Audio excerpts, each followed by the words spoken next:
अस्सलाम वालेकुम। TNN TV के साथ मैं हूं कौकब फारूकी। सबसे पहले शामिल करेंगे न्यूज़ हेडलाइंस। ईद के बाद सड़कों पर हुकूमत मुखालिफ तहरीक चलाएंगे आसिफ अली जरदारी। हुक्मरानों का यौम हिसाब करीब है, मरियम नवाज। एमनेस्टी स्कीम का मकसद रेवेन्यू जमा करना नहीं, मईशत की बेहतरी है, मुशीर खजाना।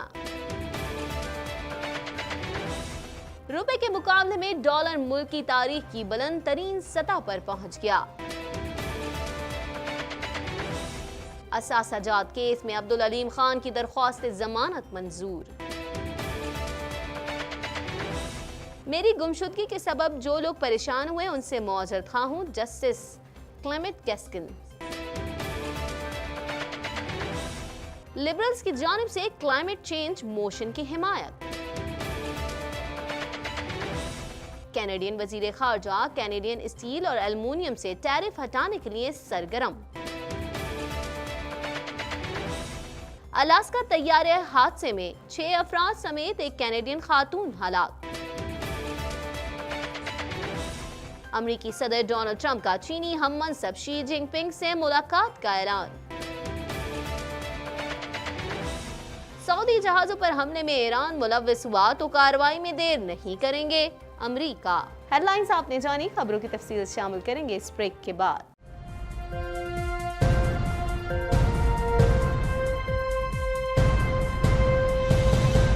बुलेटिन में खुशामदीद। बुलेटिन के आगाज में सबसे पहले बात करेंगे साबिक सदर आसिफ अली जरदारी का कहना है कि ईद के बाद पार्लियामेंट में नहीं बल्कि सड़कों पर हुकूमत मुखालिफ तहरीक चलाएंगे। मजीद जान लेते हैं इस रिपोर्ट में।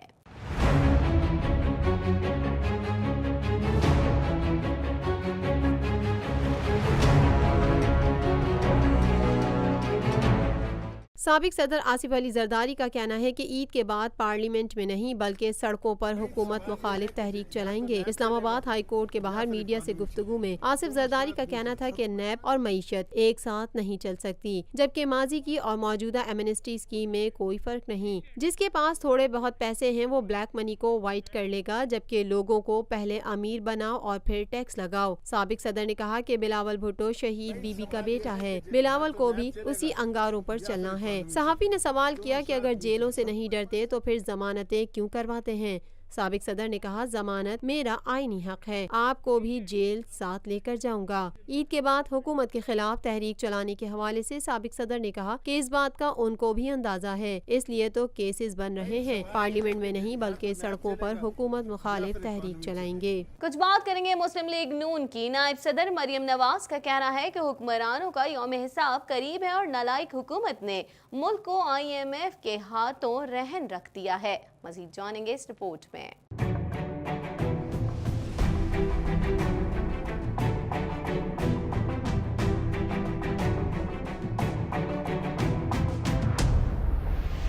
मुस्लिम लीग नून की नायब सदर मरियम नवाज का कहना है कि हुक्मरानों का यौम हिसाब करीब है और नालायक हुकूमत ने मुल्क को IMF के हाथों रहन रख दिया। पाकिस्तान मुस्लिम लीग नून की नायब सदर मरियम नवाज ने पाकिस्तान मुस्लिम लीग नून खैबर पख्तूनख्वा के सदर अमीर मुकाम के बेटे की गिरफ्तारी को सियासी मुखालफिन के ईमा पर सियासी इंतकाम की बदतरीन मिसाल करार दे दिया। अपने ट्विटर पैगाम में मरियम नवाज ने कहा कि पेशावर मेट्रो में अरबों की करप्शन नजर नहीं आती, फिक्र न करो, तुम्हारा यौम हिसाब भी करीब है। हमारे खिलाफ तो कुछ नहीं निकला, तुम्हारे खिलाफ तो शिकायत के अंबार लगे पड़े हैं। मरियम नवाज का कहना था कि एक वक्त वो था जब तरक्की और खुशहाली की राहें खुल रही थीं, कशकोल टूट चुके थे। नवाज शरीफ ने पूरी कौम को खुशखबरी सुनाई कि हम IMF को खुदा हाफिज कह रहे हैं। पाकिस्तान अपने पाँव पर खड़ा हो चुका था और एक ये जाली नालायक हुकूमत है जिसने मुल्क को IMF के हाथों रहन रख दिया है। कुछ बात करेंगे मुशीर खजाना अब्दुल हफीज शेख का कहना है कि बेनामी प्रॉपर्टी वाइट नहीं की जाती तो कानून के तहत जब्त की जा सकेगी।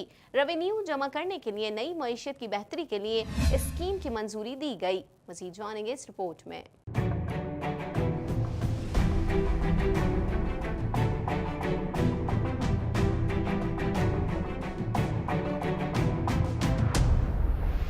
مشیر خزانہ عبدالحفیظ شیخ کا کہنا ہے کہ بے نامی پراپرٹی وائٹ نہیں کی جاتی تو قانون کے تحت ضبط کی جا سکے گی۔ ریونیو جمع کرنے کے لیے نہیں، معیشت کی بہتری کے لیے اسکیم کی منظوری دی گئی۔ وفاقی کابینہ کے اجلاس کے بعد مشیر خزانہ عبدالحفیظ شیخ اور فیڈرل بورڈ آف ریونیو کے چیئرمین شبیر زیدی نے میڈیا بریفنگ دی۔ بریفنگ میں مشیر خزانہ حفیظ شیخ نے بتایا کہ آج کابینہ نے مختلف نکات کی منظوری دی ہے۔ اثاثے ظاہر کرنے کی اسکیم کی بھی منظوری دی گئی۔ فیصلہ کیا گیا جو اثاثے ظاہر نہیں انہیں کس طرح سامنے لایا جائے۔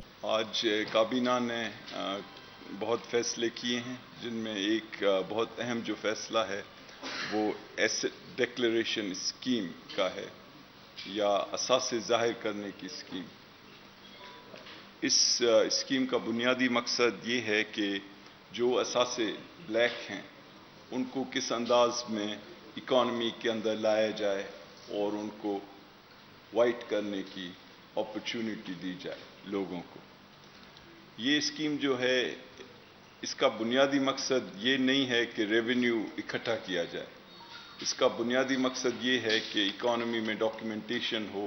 حفیظ شیخ کا کہنا تھا کہ ریونیو جمع کرنے کے لیے نہیں، معیشت کی بہتری کے لیے اسکیم کی منظوری دی گئی۔ اسکیم بہت ہی آسان ہے تاکہ لوگوں کو مشکلات پیش نہ آئیں۔ اسکیم کا فلسفہ یہ نہیں کہ لوگوں کو ڈرایا دھمکایا جائے، بلکہ بزنس کا ارادہ ہے۔ آخرکار جو اس کے پیچھے فلسفہ ہے وہ یہ نہیں ہے کہ لوگوں کو ڈرایا دھمکایا جائے، وہ یہ ہے کہ بزنس کے لوگوں کو انکریج کیا جائے کہ وہ پارٹیسپیٹ کریں صحیح انداز میں جو لیگل اکانومی ہے اس میں۔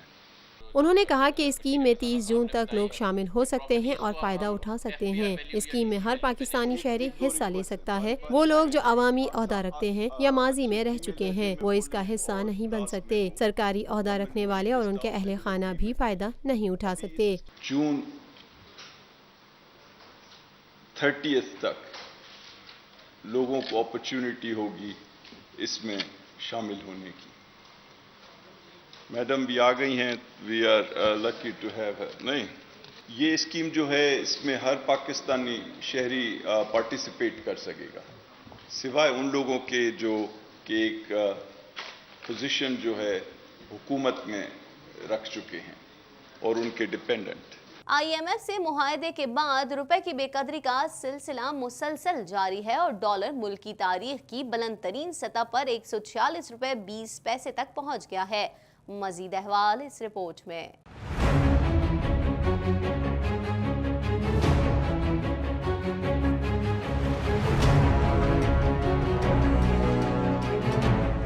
آئی ایم ایف سے کیے گئے معاہدے کے بعد روپے کی بے قدری کا سلسلہ مسلسل جاری ہے اور ڈالر ملک کی تاریخ کی بلند ترین سطح 146 روپے 20 پیسے تک پہنچ گیا ہے۔ گزشتہ روز اوپن مارکیٹ میں ڈالر کی طلب برقرار رہنے کی وجہ سے امریکی ڈالر 45 پیسے اضافے کے بعد 143 روپے 95 پیسے کی سطح پر آ گیا تھا۔ بدھ کو روپے کی مزید بے قدری ہوئی اور ڈالر مزید 2 روپے 25 پیسے مہنگا ہو کر ملک کی تاریخ کی بلند ترین 146 روپے 20 پیسے کی سطح پر پہنچ گیا ہے۔ چند روز قبل حکومت اور آئی ایم ایف کے درمیان قرض کے لیے معاہدہ ہوا تھا جس کے مطابق حکومت کو روپے کی قدر میں کمی کرنا ہے۔ ان خبروں کے منظر عام پر آنے کے بعد گزشتہ 3 روز کے دوران ڈالر کی قدر میں 4 روپے کا اضافہ ہوا ہے۔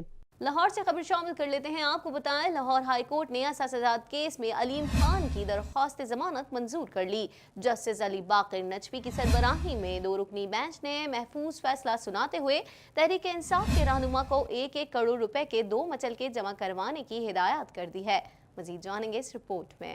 لاہور ہائی کورٹ نے اثاثہ جات کیس میں علیم خان کی درخواست ضمانت منظور کر لی۔ جسٹس علی باقر نجفی کی سربراہی میں 2 رکنی بینچ نے محفوظ فیصلہ سناتے ہوئے تحریک انصاف کے رہنما کو 1-1 کروڑ روپے کے 2 مچلکے جمع کروانے کی ہدایت کر دی۔ لاہور ہائی کورٹ کے جسٹس علی باقر نجفی کی سربراہی میں 2 رکنی بینچ نے تحریک انصاف کے رہنما عبدالعلیم خان کی درخواست ضمانت کی سماعت کی۔ جسٹس علی باقر نجفی نے استفسار کیا کہ ملزم کس ریمانڈ پر ہے۔ نیب کے وکیل نے بتایا کہ ملزم جوڈیشل ریمانڈ پر جیل میں قید ہے اور آمدن سے زائد اثاثوں کے الزامات پر گواہوں کے بیانات پڑھنا شروع کر دیے۔ نیب وکیل کے مطابق علیم خان نے زمین کی قیمت کم دکھائی۔ فاضل عدالت نے سوال اٹھایا کہ یہ سب تو علیم خان نے گوشوارے میں لکھ دیا، آپ یہ بتائیں کہ ان کے سورسز کیا تھے، جس پر نیب وکیل نے کہا کہ تخمینہ کار کا بیان موجود ہے۔ جسٹس علی باقر نجفی نے نیب وکیل سے کہا کہ بیرون ملک سے اتنے پیسے آئے، فلاں اکاؤنٹ سے پیسے آئے، اس طرح کچھ بتائیں۔ तफ्तीशी अफसर ने कहा बैरून मुल्क से रकूम मुंतकिल हुई। फाजिल अदालत ने सवाल किया कि क्या वो रकूम गैर कानूनी थी, जिस पर तफ्तीशी अफसर ने कहा कि वालिद और वालदा का कोई सोर्स पाकिस्तान में मौजूद नहीं। अलीम खान की वालदा और वालिद सरकारी मुलाजिम थे। अलीम खान 50 करोड़ रुपए की वजाहत नहीं दे सके। अलीम खान के अकाउंटेंट ने भी बयान में कहा कि पैसे हुंडी के जरिए बैरून मुल्क भेजे गए।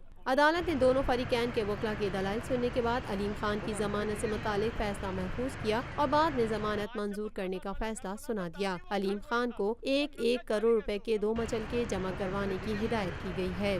मजीद खबरें भी बुलेटिन का हिस्सा होंगी मगर इस ब्रेक के बाद।